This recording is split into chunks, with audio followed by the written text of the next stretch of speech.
আপনার জন্মছকে রাহুর অবস্থানটা কিরকম সেটা অবশ্যই জানা দরকার। রাহু আপনার জন্মছকে কি ভালো অবস্থানে নেই? রাহু যদি খারাপ হয় জন্মছকে, তাহলে কি হতে পারে?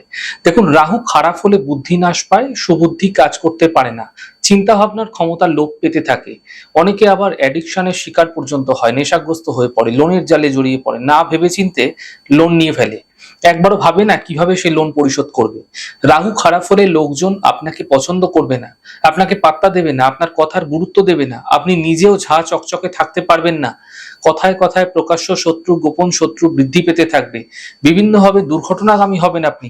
আইনি সমস্যা, বিভিন্ন জটিলতা, ঝামেলা, ঝঞ্ঝাটে জড়িয়ে পড়ার সম্ভাবনা বারবার হতে আপনি আপনার জীবনে দেখতে পাবেন। রাহুর এই অশুভ প্রভাব থেকে বেরিয়ে আসার জন্য প্রতিদিনকার যে জীবনশৈলী রয়েছে, এই জীবনশৈলী ঠিক রাখার চেষ্টা করুন। আপনার ব্যবহারের মধ্যে কোনো খারাপ ভাব, কোনো খারাপ প্রভাব আসতে দেবেন না, বিশেষত খারাপ বাক্য ব্যবহার করবেন না। সম্ভব হলে অধিক রাত্রে খাওয়া বর্জন করার চেষ্টা করুন। এবং দুটি উপায় আপনাদের জানাচ্ছি, এই দুটি উপায় আপনারা করে রাহুর অশুভ প্রভাব থেকে আপনারা বাঁচতে পারবেন।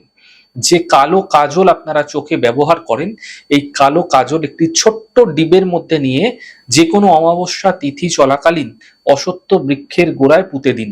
এবং ব্যবহারযোগ্য যে কাজল প্রতিদিন আপনারা স্নানের পরে সামান্য আপনারা নাভিতে লাগাতে থাকুন।